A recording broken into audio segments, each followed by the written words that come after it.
یہ کہ میں ایک بڑا لطیف بات کر رہا ہوں بھائی، میں معافی چاہتا ہوں علماء دیوبند سے،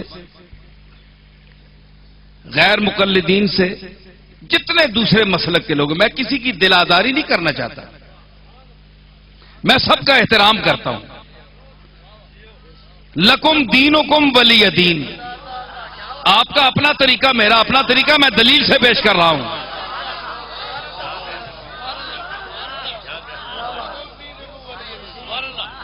اچھا، ہمارے ہاں بھائی یہ حضرات کہتے ہیں کہ حضور حاضر بھی ہیں ناظر بھی۔ ذرا ایک بات میں کہہ رہا ہوں، پہلے میرا اس پر ایمان نہیں تھا، میں اس کو ایک عقیدہ ہی سمجھتا تھا، بھائی یہ سنیوں کی ایک رٹ ہے۔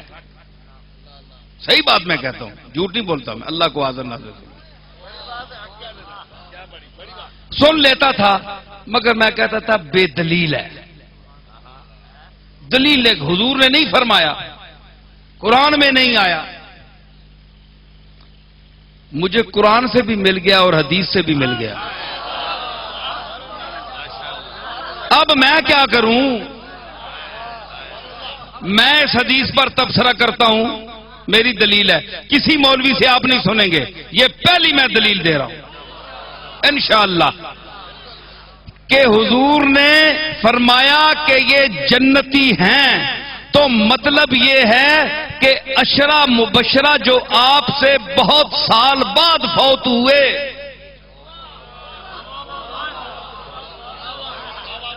حضور تو تشریف لے گئے لیکن بشارت زندگی میں دے گئے، تو وہ 10 آدمی جو حضور کے بہت کئی سال بعد فوت ہوئے، 30 40 50 سال بعد، تو مطلب یہ ہوا کہ حضور نے ان کی آخری لمحے حیات تک ان کے اعمال کا مطالعہ فرمایا۔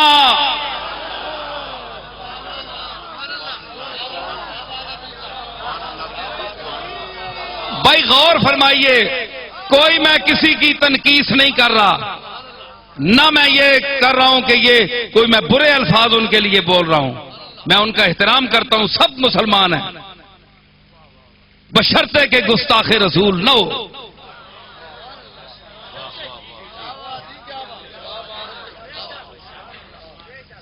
تو میں کہہ رہا ہوں کہ حضور نے اگر وہ 30-40 سال اپنے بعد دنیا سے جانے والے صحابہ کے تمام لمحات حیات کا آخری لمحے حیات تک مطالعہ نہیں فرمایا تو بشارت کس بنیاد پر دی؟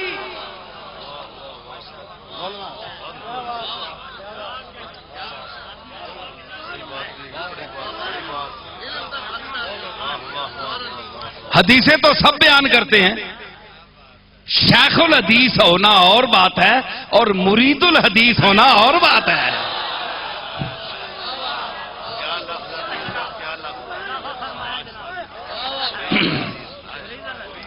تو معلوم ہوا کہ سرکار نے آخری لمحہ عمل کا، صدیق اکبر کی زندگی کا آخری سانس وہ سرکار کے سامنے تھی، سرکار کے سامنے ہے جی۔ تو مطالعہ فرما کر فرمایا ابو بکر فی الجنہ۔ اچھا ذرا مولانا ذرا دیکھیے گا، تو آپ لمحہ فکریہ ہے میرے سامعین کہ آپ تو پہلے تشریف لے گئے 50 سال 40 سال 30 سال پہلے دنیا سے، تو لمحات بعد میں آنے والے تھے جو ان پر گزرنے والے تھے۔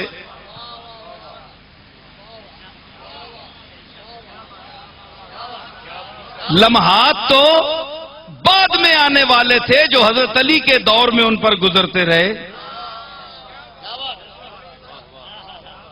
آپ تو قبر میں تشریف لے گئے تھے، لمحات تو بعد میں گزرے، تو آپ نے مستقبل کے حالات کو کیسے جانا؟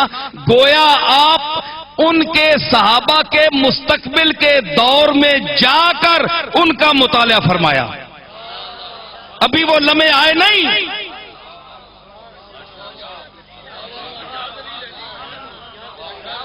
ابھی وہ لمحے گزرے نہیں، ان پر مطالعہ پہلے فرما لیا، ان کے مستقبل کے دور میں جا کر لمحوں کو دیکھا، عمل کو دیکھا، ابو بکر کے عمل کو دیکھا، فاروق اعظم کے عمل کو دیکھا، عثمان غنی کے عمل کو دیکھا، علی المرتضیٰ کے عمل کو دیکھا، پھر فرمایا کہ یہ 10 کے 10 جنتی ہیں۔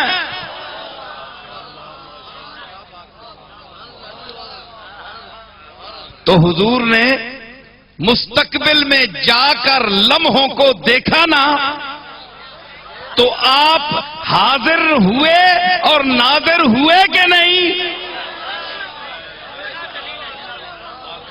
مستقبل کے لمحات میں حاضر اور ان کے ناظر ہوئے کہ نہیں؟ اگر نہیں ہے تو بشارت کیوں دی؟ مجھے آپ بتائیے، کس بیس پر ایک نبی نے بشارت دی؟ جبکہ اس کے پاس علم نہیں ہے، جب وہ آخری لمحات نہیں دیکھ سکتا، اس کو اچھے برے کی کو پتہ ہی نہیں ہے، فرق نہیں ہے، تو پھر بشارت کس بات پر دی؟ اگر نہیں ہے اس حدیث پر ایمان تو مجھے لکھ کر دیجئے۔ اگر آپ اس کو نہیں مانتے، اس کے رجال ضعیف ہیں، تو آئیے علماء حدیث کے پاس بیٹھے اور ہم ان سے پوچھیں گے کہ کیا ان کے راوی ضعیف ہیں؟ ملا علی قاری کیا لکھتا ہے اور ہمارے علماء رجال کیا لکھتے ہیں، یہ تو ہم بعد میں بات کریں گے نا، پہلے آپ سرکار کی علم کی بات کریں۔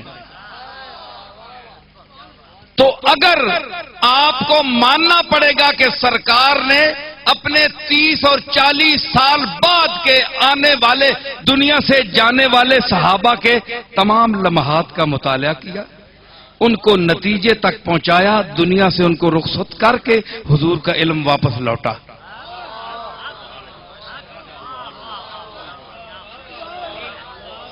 حضور ان کے مستقبل میں سفر کر کے چلے گئے، سفر کر کے چلے گئے، لوگوں کی زندگیوں میں چلے گئے، جس طرح جان بدلوں میں چلی جاتی ہے۔ کملی والا لوگوں کے علم میں، لوگوں کے اعمال میں، ان کے لمحات دیکھنے میں، حالانکہ یہ کام اللہ کا ہے، وہ علیم خبیر ہے، لیکن نصیر کہتی ہے یہ آیا وعلمہ کا،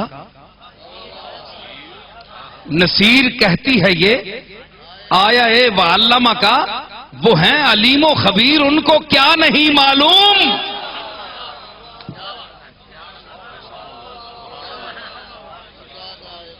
جی میں آپ سے گزارش کرتا ہوں، جو یہاں صاحب بیٹھے ہوں، آپ کا دوسرے مسلک سے تعلق ہے، ٹھیک ہے، ماشاءاللہ آپ کے پاس دلائل ہوں گے، لیکن اس فقیر کی بھی دلیل سنیے۔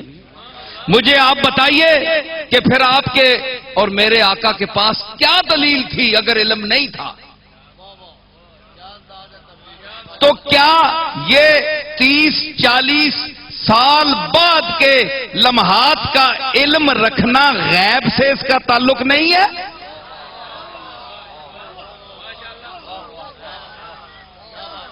غیب اسی کو کہتے ہیں، ابھی وہ زمانہ آیا ہی نہیں۔ کملی والا اب بشارت دے رہا ہے کہ یہ جنتی ہیں، لمحے دیکھے تو کہا نا۔ تو اب ذرا آپ دیکھیے، یہ تو کرم پر آ گیا نا جوش، سمندر کرم جو ہے وہ جوش پر آ گیا اور فرما دیا، چھلک گیا۔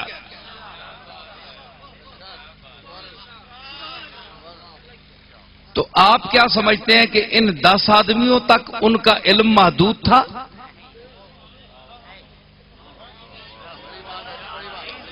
کیا رسول اللہ نے اس کی تشریح فرمائی ہے کہ ان 10 آدمیوں کی آخری لمحے جو ہیں ان تک کا تو مجھے اللہ نے علم دیا، میں نے جنتی کہہ دیا ان کو، لیکن ان کے بعد کا مجھے علم نہیں ہے؟ کوئی حدیث میں ہے؟ کوئی نہیں ہے، خاموش ہے۔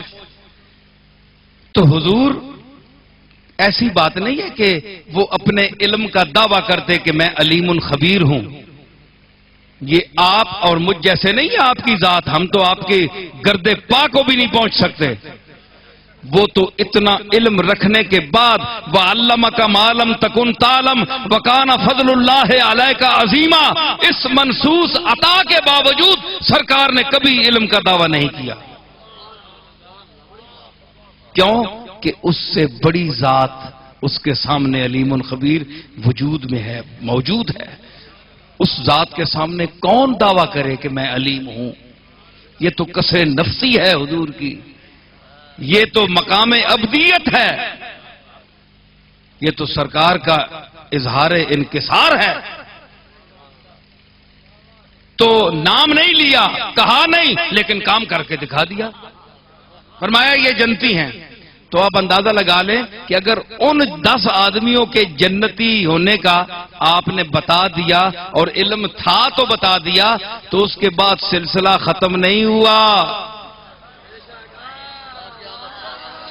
تا قیامت امت کا جو فرد جو کام کرتا ہے، کام اللہ کا ہے دیکھنا، صاف یہ صفت اس کی ہے. لیکن کملی والا جہاں دیکھنا چاہے، جس کو دیکھنا چاہے، جس کیفیت میں دیکھنا چاہے، اللہ تعالیٰ وہ منظر اس کے سامنے کر دیتا.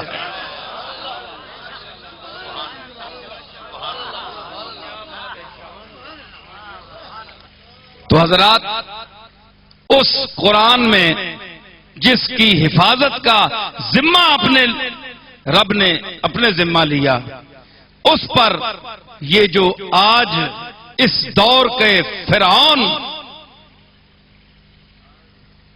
جو توہین کا ارتکاب کر رہے ہیں،